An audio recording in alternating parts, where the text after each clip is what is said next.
All right, guys. So we've been trying to work out how to make the chat function work, but and we're going to keep trying throughout the call. But we think it's that there's so many people on the call that for some reason it's not working, which is a real shame. But we do know you're all there, and we're really, really excited that there's so many of you on the call. Yeah, so let's make a start. So welcome again, everyone, to tonight's special post-election call. Thank you so much for joining. My name's Claire, and I work at Momentum's comms team. And just a heads up, I'm definitely going to cry at some point in this call. We're not exactly sure where. Just be nice to you when that happens. And I'm joined by the amazing Santi, who runs our campaign team here at Momentum. 50-50 for crying. The first important thing to say is a really heartfelt thank you to every single one of you for the role that you played in this election campaign. Thursday night was incredibly painful and disappointing for us all, and there's no getting away from that. But our movement is about so much more than just one election, and we have a shared goal of transforming society, and Thursday's result does nothing to change that. We fought this election together, and now we must reflect and plan for the future together too, and that's exactly why we're hosting this call tonight. I just want to say that I really am incredibly moved by how many people we have on the call tonight. We were a bit worried that people would feel demoralised right now, but the fact that we have over 2,400 people on this call, which is even more than we had on the call that we had for our launch, that's really quite stunning. And I really think it shows that, you know, our movement isn't going anywhere. And this defeat that we faced on Thursday is not going to stop our struggle for a just and equal society. And, you know, although the defeat was really devastating, you know, we're here together and we absolutely aren't giving up. So, yeah, just thank you so much all for joining. This is, yeah, it's really, really incredible. I'm now going to hand over to Santi, who's going to be giving us a brief overview of what we're going to be talking about tonight. Hi, everyone. So I'm just going to run through what the plan for tonight's call is. So first, we're going to have some time to reflect honestly on the election result and talk about how we got here and what the key obstacles were for our movement. Then we're going to be joined by John McDonnell, as you can see already. He's going to share some of his thoughts on what happened, and also there'll be a chance for you to ask questions. So there isn't a chat for everyone else to see, but we can see your questions, so keep posting them if you've got any questions for John McDonnell. Then, I think we might have fixed the chat, we'll see. Then we'll review and celebrate some of the key achievements we've had from the campaign, including hearing directly from some activists up and down the country who've been involved over the last 6 weeks, including from Ash Sarkar. And then finally, and most importantly, we'll talk about the future, what next, and discuss how we go forward from here as a movement. So to get started, we're going to have a bit of reflection on the result from John McDonnell. He's been, you know, doesn't really need an introduction from me, but he's been the centre of Labour strategy over the last 4 years, and he's going to have a great perspective on kind of what we've achieved in the last 4 years and what happened over the last 6 weeks. Then we're going to do a quick Q&A after he speaks. So if you've got any questions, please put them in the chat box, and we'll pick them out as you ask. So, John, I think we can all hear you now, so just get started when you're ready. Okay, can you hear me all right? Yeah, John. Okay, all right, okay. I'm trying not to move this camera about because I'm sitting in the only tiny spot left in my study that isn't covered in books and paperwork and leaflets and posters, etc. And even that you can see is pretty stuffy too. Anyway, look, let me start with the thanks as well. I just want to thank everyone for the effort, the real hard work and commitment that everybody has shown in this campaign and for quite a while over the last few years. If it wasn't for Momentum, we wouldn't be in, well, I think the social movement that we now are. I think we need to recognise the achievement of, we've gone from what was a political party with declining numbers of members and actually limited amounts of campaigning as well. Now, I'm not denigrating anyone for that. I'm just saying that was the political situation we were in only 4 years ago before Jeremy stood for leadership of the Labour Party. And since then, we've become a mass movement. We're a real social movement now, and we're learning the lessons of what that means. It's, you know, with nearly 500,000 members, largest political party in Western Europe, and I think levels of creativity in our party and our movement that we've not seen for a long period of time. That's the first thing. The second thing is, attached to that movement and part of that movement is a new architecture of think tanks. So in the 1970s and 80s, there were a large range of left think tanks that were providing the fuel for the development of ideas and creativity. A lot of those were wiped out in the late 80s and into the 90s and even part of the 2000s. Now what we have, as a result of people becoming engaged in political activity, through Momentum and others as well, is that we have a real architecture now of think tanks who have become sort of the part of the engine room of developing of ideas, researching policies, and really, I think developing an expertise that we lost over the years. And it's just so creative. We're sort of hegemonizing, we're dominating the political debate. All our ideas that we've been developing over the last few years, thanks to all of you, actually do set the agenda, and it has won. That's what Jeremy said, we've won the argument. So the issue is, having built that movement, having got all these great ideas and all these policies, why didn't we win the election? And we need a real discussion. And I think one of the things that could come from tonight, and Momentum could help lead on bringing people together on all this, is to have a really detailed discussion of what happened.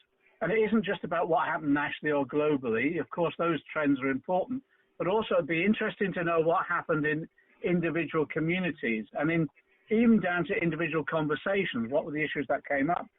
What was it that prevented us having a majorities and losing seats and not gaining them, although we gained some, but it was a matter of holding on as much as possible.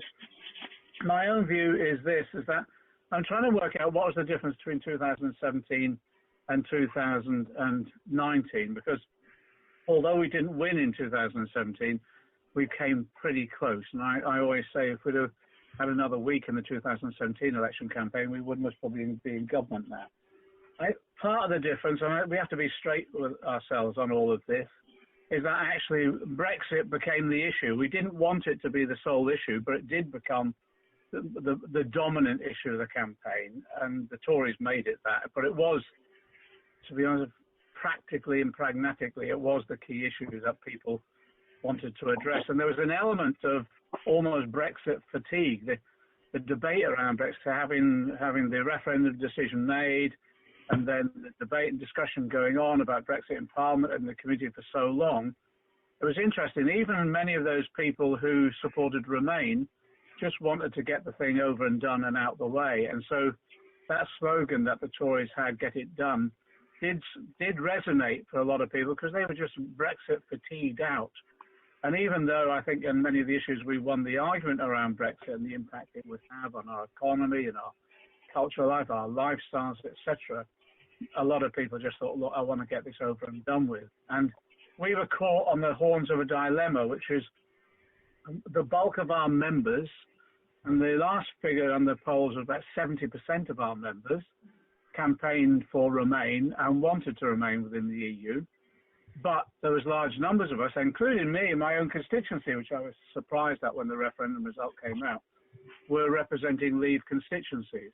So there was always this dilemma about what do we do about that? What's the strategy? We tried to develop a policy over time, coming from the Labour Party conference, whereby we went through various sequence of events, and then eventually wound up with the proposal that we would go back to the people, negotiate a credible deal, go back to the people and let the people decide. But by that time, I think Brexit's fatigue had set in. And we were stuck, and it was almost an impossible position. If you go for Remain, as many of us wanted to, it would have alienated all the Leave voters, or most of the Leave voters, so we would have been smashed after 50. If you then went to solely Leave, you'd alienate the Remain voters, which were quite a sizable group of Labour voters, and so we would have lost those seats. So we were placed in virtually an impossible position, and so we took a strategic decision, which I obviously didn't work. We thought, well, the only way to bring the people back together again is to go back to the people in another referendum, but with both options available. And the reality is that didn't wash. It didn't wash. People want a decision one way or the other, and unfortunately, the bulk of them in many of our Labour constituencies up north and in the Midlands wanted a straightforward Brexit decision, and that was it. So I think that objectively, it was almost as though we were on a hide into nothing. It was almost impossible to manage it. Constitutional politics are like this. It's the same as in Scotland, and constitutional politics it's like having a mist over the reality of what the real world is like in terms of how people live it. And what we tried to do in the campaign, and have done for the last couple of years, is to try and cut through that by saying, what are the real issues that people are facing other than Brexit? And that was it was public services, end of austerity, the way people were short of income was an issue, and low pay, insecure work, impact upon the NHS, education, all those public services had a lot of austerity. And we tried that, and that was a lot of our messaging was around, throughout the campaign, was around austerity, ending it, and the cuts in those public services. And the threat to the public services, particularly the NHS, with regard to the sellout to Trump. But in the end, it didn't cut through. The dominant issue was still Brexit. And no matter how hard we tried, we just couldn't cut through that fog and mist of Brexit. So I think people's living standards and austerity in public services. The other issue, and we have to be honest about this as well, is that we were getting sort of criticisms of Jeremy on the doorstep. And it was, in my constituency, it wasn't that much. In other constituencies where I went, it was an issue. And it was almost a regurgitation of what was going on within the media itself, all the same old allegations, most of which were completely untrue or refuted or smears. And that political assassination, character assassination that went on of Jeremy week in, week out, almost on a daily basis in certain medias, that was then picked up by the broadcast media and did resonate and came back to us on the doorstep. And again, I don't think we were able to cut through on that. The best way of cutting through, because the right wing control the press largely, there's not many papers that support us. The best way was always to be cutting through that, as we did in 2017, was through broadcast media. But this time round, I have to say, and I don't think this is an excuse, I think it's pretty well evidenced that in broadcast media, it was pretty tough as well, because the press stories actually infiltrated and permeated the broadcast media as well. And the other issue was from 2017. 2017, we dominated the social media largely. We were more creative than the Tories, we were more effective, but it was largely because our social media was organic and not much paid for. This time round, from 2017 onwards, the Tories put a lot more money into recruiting. Some of you remember the story of 12 months ago or longer, where they recruited 50 people basically to troll Twitter and elsewhere. And that went on apace. And on this time round, in terms of the social media, they certainly outspent us in the last week or so. But also, I think they had a whole range of different individuals and organisations mounting attacks on us in a way maybe in 2017 they weren't sufficiently organised. They brought in the Australian agency that ran the election campaign there, and that they concentrated on. In Australia, they concentrated on one simple message, which was about tax rises. And although the Labour Party there did have a reasonable manifesto, range of policies, they couldn't cut through. And that one simple message on taxation was the one that effectively the Tories in Australia ran on. Here, they ran on a straightforward, get it done Brexit message. And unfortunately, I don't think, and this is self-criticism here, I don't think our narrative was good enough or simple enough. I don't think we really were effective at getting a simplified narrative across. And for future campaigns, it's a lesson to be learnt. In Jeremy's leadership elections, both of them, we had a straightforward, simple narrative. And in 2017, we did. It was end austerity, basically, for the many, not the few. End austerity for the many, not the few. On this one, we were fighting on so many fronts. I don't think there was a clear enough narrative either about Brexit or about the transformation of the society that we wanted. So there's some of my lessons from it all. It is devastating. We're all deeply upset, and I know a lot of tears have been cried over the last couple of days as a result of all this. And I feel absolute personal responsibility, and I've apologised to everyone, because really the buck stops with me when it comes to what happened and where it went wrong, and I'll bear that responsibility. You can't walk away from that. And I've apologised both to those MPs who've lost their seats, but also to all our campaigners, yourselves, for not being able to deliver. And also, the key thing for all of us, though, is it's those people who are so desperate for a Labour government. And in my constituency now, I'll be dealing with the worst housing crisis we've seen since the Second World War, and poverty on a scale I've not seen for the 40 years I've lived here. It's pretty grim, and I can't see it getting better under Boris Johnson. Where do we go from here?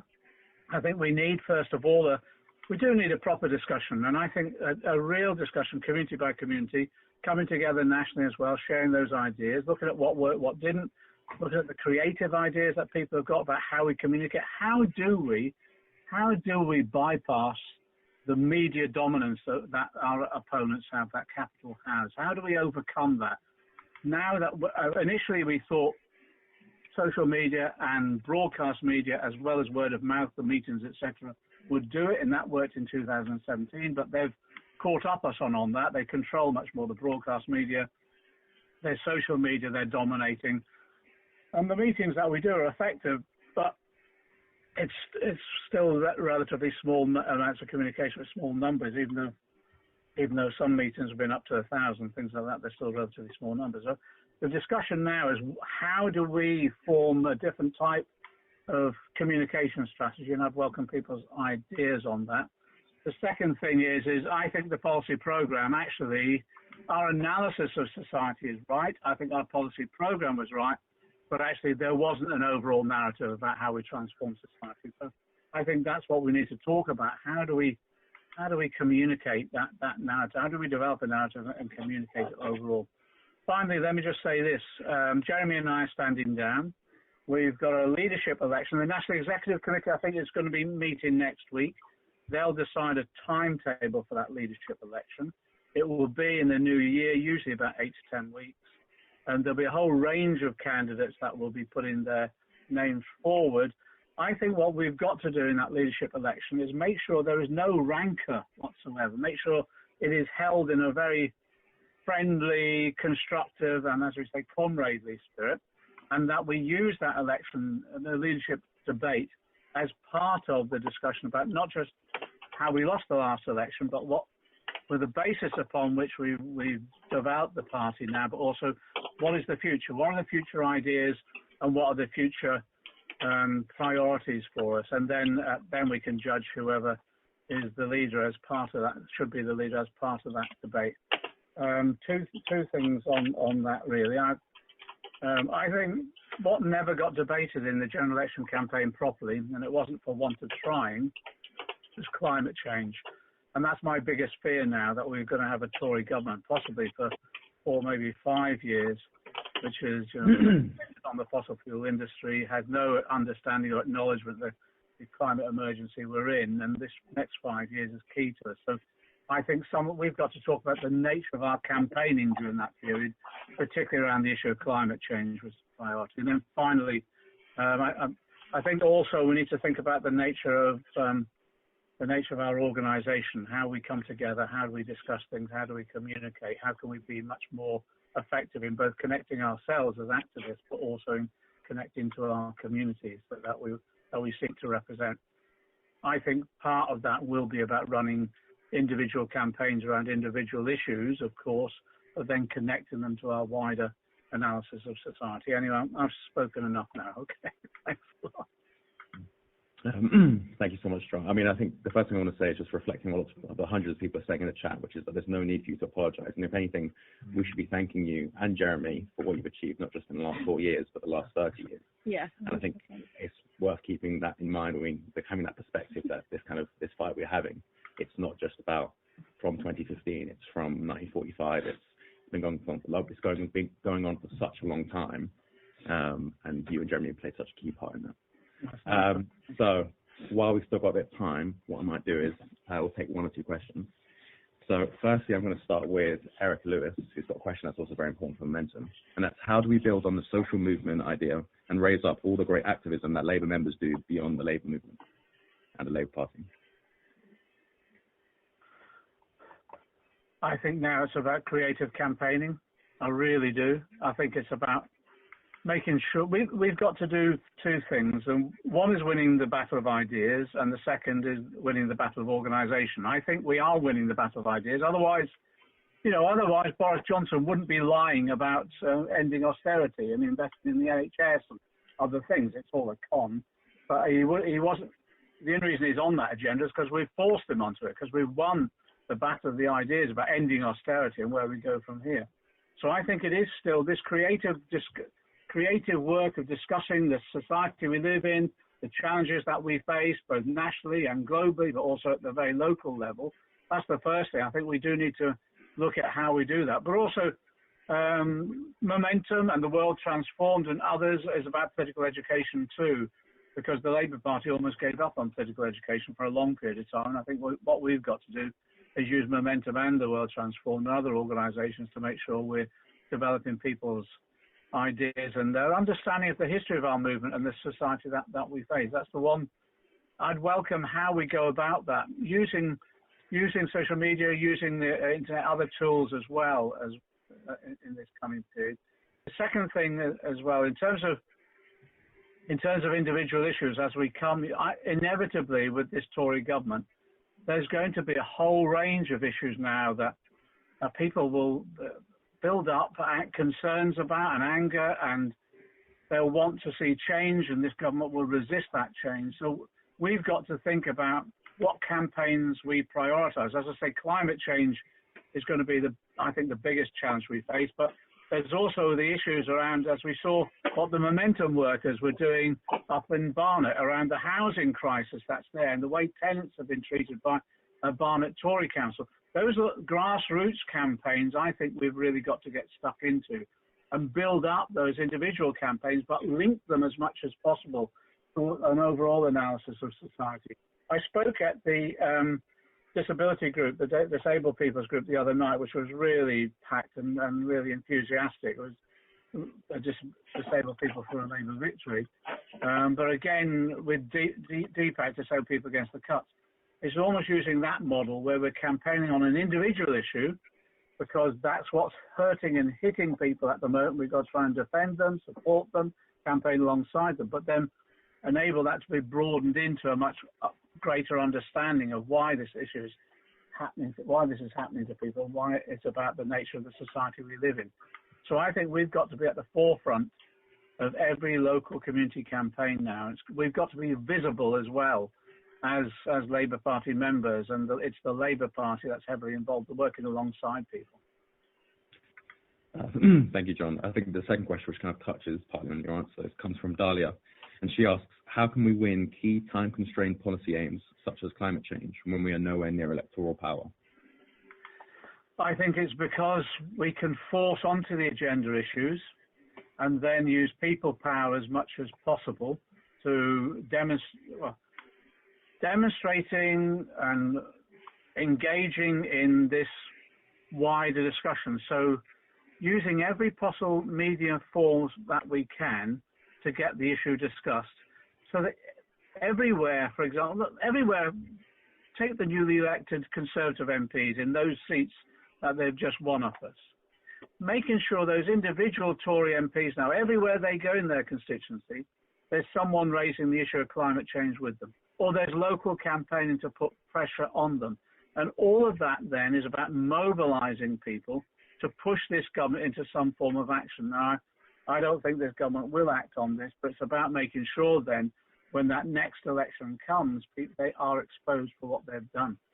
I think that we might be able to make sure that even the Johnson government has to acknowledge the scale of the emergency that we face. And in other countries now, there are developing movements which are forcing their governments to act. And it might well be that by mobilizing this country and internationally, we're able to then force even the Johnson government to go along with some of the international agreements and developments that are taking place. The COP will be coming to this country as well, and that gives us a really important, I suppose, a really important focus on the campaign that we do around climate change. And in some ways as well, we've got to make sure that in using that, we develop from that very concrete ideas so that when we go into government, we hit the deck running on those ideas. John, thank you so much. There's an awful lot of love for you that's coming through on the chat right now. Just wanted to let you know that you're incredibly loved by our movement, and we're all incredibly inspired by you. And we're really, really grateful for you coming on the call as well. So thanks a lot. Thanks a lot. Cheers. Round of applause for John. You've moved me now into tears. Thank you very, very much. Okay. But yeah, awful lot of emotion in the office too right now. I know it feels like there's an incredibly big uphill struggle ahead of us right now, and that can seem extremely daunting, especially so soon after the election. But it's also really crucial to remind ourselves of the achievements of this campaign, because these achievements are going to serve as really strong foundations for our organising going forward. We're absolutely not going back to square one. That's not what this is. We're building on and learning from our successes. So I'm now going to hand over to the amazing Ash Sarkar, who's going to be talking about what we've achieved this election and why this is such an important basis to be moving forward from. There's apparently a chair shortage in the Momentum office. I've had to boot the lovely Santi out just temporarily. It's amazing to see so many people on this call. John, thank you for joining us, and I want to reiterate what everyone else has said, is thank you for everything you've done for this movement, not just in the last 4 years, but for decades now. You've truly been a leading light. You've shaped all of our politics, and we wouldn't be here, we wouldn't be where we are without you. I think it really is important to talk about our successes, because together we built a movement of hope, of solidarity, of determination, and those were words which just weren't being used before the Corbyn project burst into being in 2015. I didn't realise there was a place for those words in politics. And we know now that there are tens of thousands of us who are willing to give up days, weeks, months of our lives just so we can struggle for a better society. And I think one of the big learning experiences in this election is that we now know it's not sufficient for our work to be confined to a 6-week election campaign. The forces against us are too strong for that to win on its own. So our work, our passion, our commitment has to be channeled into building something durable and long-term organisations of oppressed people, marginalised people, working class people, essentially the many, need to be corralled to have institutional power. We can fight the landlords, the bosses, and the Tories. And even though we have suffered a defeat, we have the relationships and we have the infrastructure to grow this kind of movement. Because look at what we've achieved in the last 6 weeks and indeed the last 4 years. We've completely changed the conversation on austerity. You know, I remember a few years ago where the response to the financial crisis was to say Labour would cut deeper than Thatcher, that we would be harsher on welfare than the Tories. We've completely demolished that as a ruling ideology. Some of the things that were part of popular culture, and I'm thinking here of like the demonisation of welfare recipients, benefit street, all of that sort of pop cultural apparatus which served to prop up the war on the poor, which was waged through cuts, wouldn't be socially acceptable anymore. And that's because of our social movement. So if we can do that in 4 years, if we can do that in 6 weeks of an election campaign, just imagine what we can do in the next 5 years, the next 10 years. And the thing which struck me the most about this campaign were the stories of warmth, of connection, of comradeship. And just because so many of us have been willing to throw so much of our energy into building a better world is itself a repudiation of a capitalist ideology, a neoliberal ideology, an individualist ideology, which is forced down our throats at every turn, which says that all of us should be minding our own business, getting on with what we do, and not batting an eyelid when conditions are made worse across the board for so many people in this society. And that's not something to be embarrassed by. Those values, those beliefs, the belief in mutual support, in love for one another, in justice, in liberation, in equality, these are the values of socialism, and they've existed before us, and they will continue far, far beyond one election defeat, because I truly, truly believe that no collective effort is ever in vain. And I tell this story a lot, and that's because it doesn't stop being true. But when I was 18, we occupied our university when tuition fees trebled, and it was kind of like a crash course in politicization and radical organizing. And I will never forget that before this horrible night in December, there was a previous horrible night in December when we lost the vote in the Commons. So many of us got kettled and beaten in Parliament Square. We were cold. We were totally without hope. And nobody, Labour backbencher, came to visit us at UCL occupation, and it was John McDonnell. And when you came to speak to us, John, I could never have imagined at that point that the anti-austerity movement that I was a part of, which has just been steamrolled by the establishment in Westminster, would find a home in the Labour Party, and that my mates who were sleeping on the floor at that occupation would be part of transforming the national conversation with you and with Jeremy leading the opposition party. And the point I want to make off of that is that even in the very depths of defeat, the networks and the bonds that we form can become the backbone of something much stronger. It just takes time, it takes solidarity, it takes having faith in our values and the humility to learn from our losses. So I think I've been rapping on for long enough. I squeezed a couple of tears out of Clair, which was my only goal. I think we should hear from a few of the other people who've been campaigning over the last 6 months about what this campaign has meant to them. And if you've got a personal story that you want to share too, because we're all oversharers in the movement, that's the real redistribution there. It's actually the personal information, not us. If you've got personal stories that you want to share, just type it out, put it in the chat box, because we've heard some amazing stories from people across the country during this campaign. Stories of people microwaving their canvassing sheets on polling day because they got so drenched in the rain. Stories of random members of the public offering to let folks' canvases in to dry off and have a cup of tea. The campaign was made up of tens of thousands of these stories, and that's exactly what we want to hear about. So I'm going to bring the lovely Santi back. Thank you, Ash. That was really great to hear from you. So yes, now we're at the point of the call where we want to hear from a few other organisers who've been involved in this campaign across the country, hear some of their personal stories of solidarity, of comradeship during the past 6 weeks. So first up, I hope we have the wonderful Kulthum, who's based in Bristol. Kulthum, are you there? Uh-oh, we can't quite hear you yet. We're just trying to unmute you. How about that? Yep. There you go. Hey. Okay, fantastic. Yay. Hi, everyone. It's so inspiring to see, almost 3,000 people on this call. Thank you to Momentum for organizing it. Thank you to John and Jeremy for inspiring it. I think one of the greatest successes that we've seen, I don't even need to say this, most people have seen the photos across social media, across everywhere else, hundreds and hundreds of people flocking to marginals, when there was people needed to help door knocking.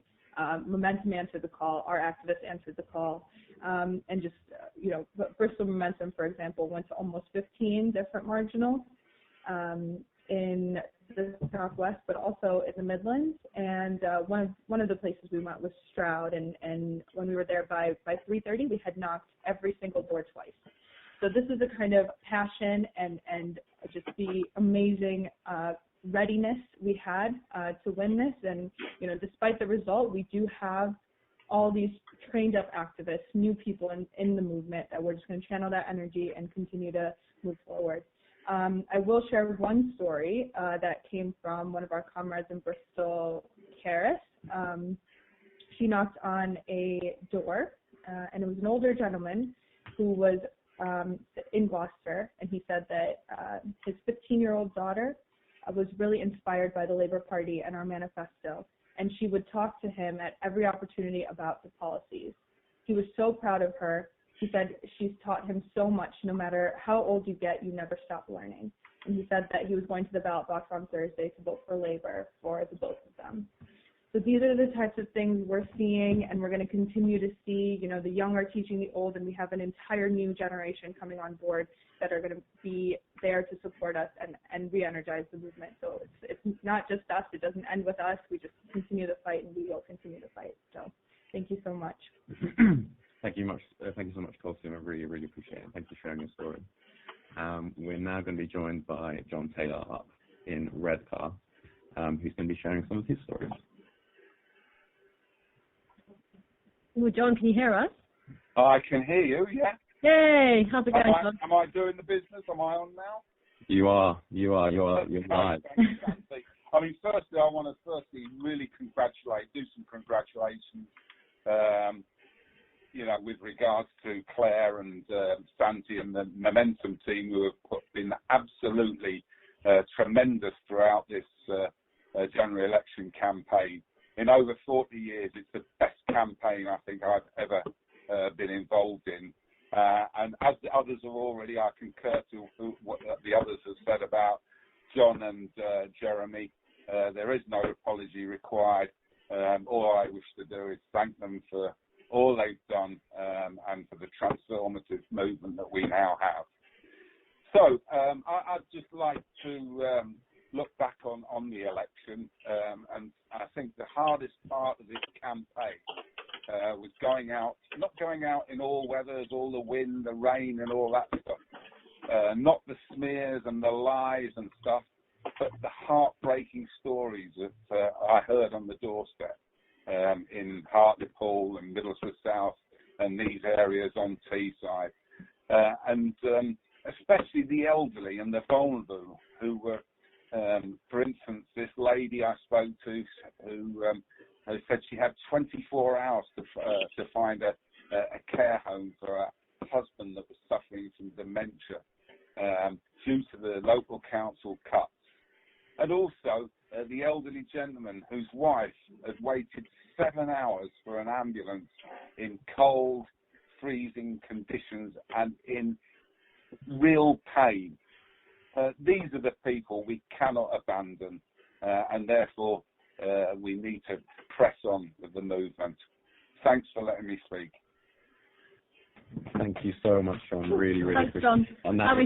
We finally just got your video on, so we didn't see. We can see you now. All right. Sorry about that. Yeah. No. Okay. Are you all right? Yeah. I can see thank it you now. so much. It's just the screen in front. I couldn't wonder if I was on or I wasn't. But I appreciate obviously coming on and expressing those sorts of stuff. No, and we appreciate you taking the time. Really do. Thank you so much. Thanks, Sandy. Thanks, Claire. No worries. We're now see you later. We're now going to be joined by Lisa Rossetti up in Chester, who's been a long-time activist in the Labour Party and in Momentum. Lisa, can you hear us? I can hear you. I can see you as well. Yeah. So thanks for this opportunity, and obviously I just want to say a huge thank you to John and Jeremy, who you basically woke up my socialist past. So ever since that day I heard Jeremy speak in Liverpool, 2015, I just that was my hobby there. We both went, we have to have him as our Prime Minister, and very sadly we won't. And Claire, don't cry. All right. Try my best. So I'm one of the oldest Labour legends. I'll be 70 in February. I wasn't the oldest campaigner by a long shot, but at first I thought I'll just stay in the calling team because then I won't have to walk around. And of course I gave that up and just went out every day to the marginals and got lost in the Welsh Hills in the dark and trying to find people because I didn't walk as fast as them, Anyway. But I want to say big shout out to the calling team. I've worked personally in international volunteering all my life, and I know a good volunteer culture when I sit in one, and they were so motivating and caring. But the most amazing thing for me every day was to log into Slack, where we had our communication platform, and see people from all around the world. The internationalism of our movement is so strong, and we must build it. People from the USA, from Korea, Japan, China, Singapore, Austria, everywhere, Germany, Canada, New York, Boston, people every day saying we want to help, because they knew a Corbyn-led Labour government would be a real pushback on Trump and his destructive politics, and bring about peace in this world. And this is what we're about. We're about the hope. We're about the peace. We're about caring for each other. And we must be really inclusive and go into communities. Please keep the Labour community organising unit. It is vital, vital, vital. And please have it everywhere. Go in our communities and be as inclusive and kind and caring and live those Labour values, because that's what I saw. I was so excited to be part of this campaign, and, you know, I am actually heartbroken, but, you know, we have each other wherever we are, and that bond, and those bonds we formed will go on, they will persist, they are forever. So thank you so much for everything you've done, John and Jeremy. Please tell them how much we love him and love you, and everybody, you know, thank you so much. Thank you, Lisa. Really, really appreciate that. Also, thank you to John, Kulsoom, and Alex for sharing their stories. I mean, it's really heartwarming and inspiring to kind of see and hear what this campaign has meant to people across the UK, not just those who've been campaigning for 30 years, but for those who've been campaigning for the first time. And it also, I think, it shows like the clear, strong determination across our movement. People still want to get stuck in and to fight back and to keep going, which I think is really amazing. I also want to give a shout out to Putney, who were the ones who were microwaving the sheets, the water sheets in the polling day when they were really wet. Amazing. So now we need to talk about what happens next and what we're going to be doing right now. So people across our movement are going to respond in different ways to this defeat in the immediate term. Some of us are going to want to take some time out completely to rest and recuperate. Some of us are going to want to get stuck into organising straight away. What's really important, however, is that after a loss like this, there's a period of reflection, and it's essential that we're open and honest about what went right and what went wrong. And that we come together and go through this process collectively so we can come together on the other side stronger and ready for action in the new year. At first, this means we need you to do what some of you are already doing, which is to hold meetings across the country. Living rooms, pubs, cafe, you name it. We need you to get together with those you've campaigned with and reflect on why we lost and where next for our movement. This is really important for working out as a movement what went wrong and what we can do next. It's also really important because we need your feedback. Many of you have been organising these meetups already, which is fantastic. If you haven't yet and want some support in doing so, we've worked with the World Transformed to write a script on how to run your own meetings. You can go to the link is bit.ly/election meetup to find the script and the guide. I think someone behind the computer is about to post that into the chat. Perfect, you just done that. Once you set a date and time for your meeting, what we need you to do is then submit your events to mycampaignmap.com so other people in your area can find out about them and join you. You don't have to have a public meeting if you don't want to. If you want to have a small-scale thing with your friends, that's absolutely fine. But please hold these meetings. You can do this. You can upload your meetings onto the events as you did during the general election campaign. Just go to mycampaignmap.com, click Add Events, and then follow through the steps in there. If you're interested in doing it but not sure or want some more support, you can also follow the separate link, which is bit.ly/PECM19. And we'll contact you about how you can host an event, even if it's a public one or a private event. Again, I think that's all been posted in the chat. Secondly, another really key thing is that what we want to do immediately is to kind of keep our movement going, keep the momentum. Apologies. One of the best things about this election campaign is how we transformed our movement. The huge upsurge of volunteer activity, be it with thousands of you who went canvassing or the thousands of you who joined one of our amazing volunteer teams, was incredible and powerful. We're going to reach out to the millions of people who didn't vote for us, and we're going to build the power in communities. We have to keep our movement going and build it so it's even bigger. At first, this means keeping going and repurposing some of our brilliant infrastructure that we built during this campaign up and down the country. This means we're going to maintain or repurpose our volunteer teams, from the amazing research team that's been digging into the policies and what a lot of the Tory MPs have been up to, our calling and texting team, which will continue to mobilise our members and to help them build tenants unions, help out migrant support centres and turn out protests. What's key to emphasise here is that during the election, many of you were leading those teams yourselves. We don't want to go back to a movement where volunteers are shut out. We want to continue building a movement that is run by volunteers and where volunteers are empowered and play a central role. This coming week, we're going to be running calls with all our different teams in order to chat about how we're going to be repurposing each team. And so keep an eye out for those emails in your inbox. Now I'm going to hand over to Claire, who is going to be talking about what comes next. Thanks, Santi. So just to stress, you know, that it's just a few days since the election ended, and it's really important that we don't rush this period of reflection. We really need like a movement-wide conversation to happen to work out, you know, what happened in this election and where we go next.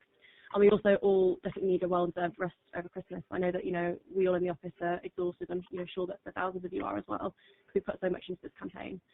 But there are a few key priorities that have come up time and again in conversations that we've been having in canvassing WhatsApp threads, on social media, and Momentum's volunteer Slack as well.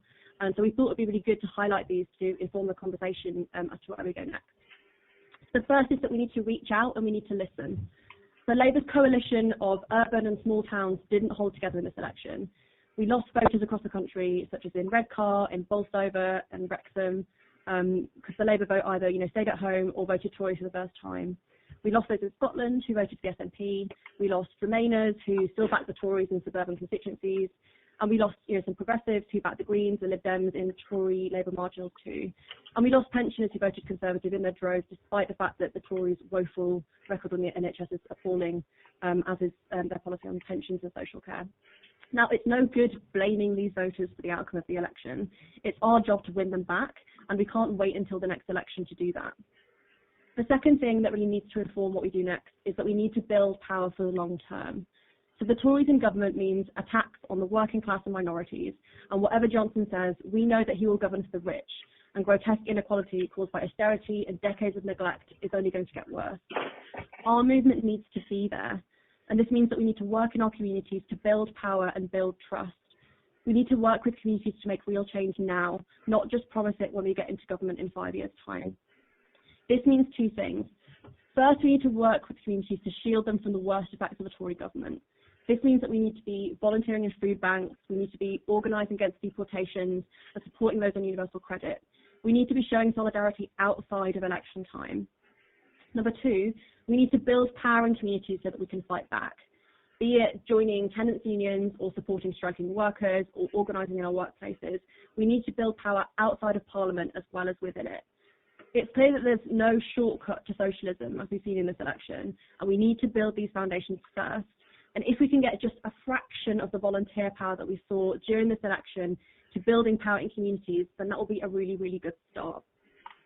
The third thing that we need to be bearing in mind now is keeping Labour socialist. So one thing is really crystal clear from this election, that our movement must defend the radical transformational policy platform that we've built over these last few years. We know that these policies are popular and we know that they are our greatest asset. We also know that they're right and that they're sorely needed. So some in our party are going to come back and say that we need to shift to the right and that we need to go back to the centrism of Blair. But this election has put the final nail in that coffin. Change UK got just 0% of the vote in this election, and the Liberal Democrats only got 12%. This means that we can't budge an inch when it comes to our anti-racist principles, on our commitment to ambitious climate targets, and to a just foreign policy, and to so much more. The Labour Party is nothing if it doesn't stand up for the most vulnerable in society and across the world, and seeks to fundamentally shift power away from the few and towards the many. So in the new year, there's going to be a leadership and deputy leadership election, as well as 2 NEC elections.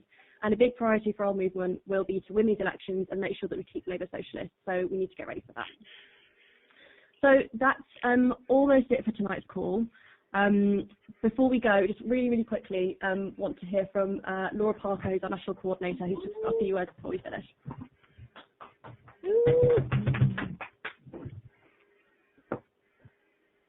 Hi, everybody. This is going to be brief because otherwise I'll cry. The only real thing we want to say is an enormous thank you. It has been the most extraordinary campaign. It has been truly humbling to be part of it. I think we've demonstrated not just to the Labour Party but also to the country how a good campaign should be run. It's been inclusive, energetic, open. We've really tried to share skills and knowledge. We've listened to what people have said to us along the way. People across the country have made videos. We've helped them amplify them, but it's been their story that we've helped tell. We've really tried to make this as out there and bottom up as possible. Obviously, there are things that we can learn, but the thing that we've really understood from this campaign is what solidarity looks like. And the fact that we have got 3,000 people, some of us at the lowest point that we've probably had for quite a long time, coming together this evening on a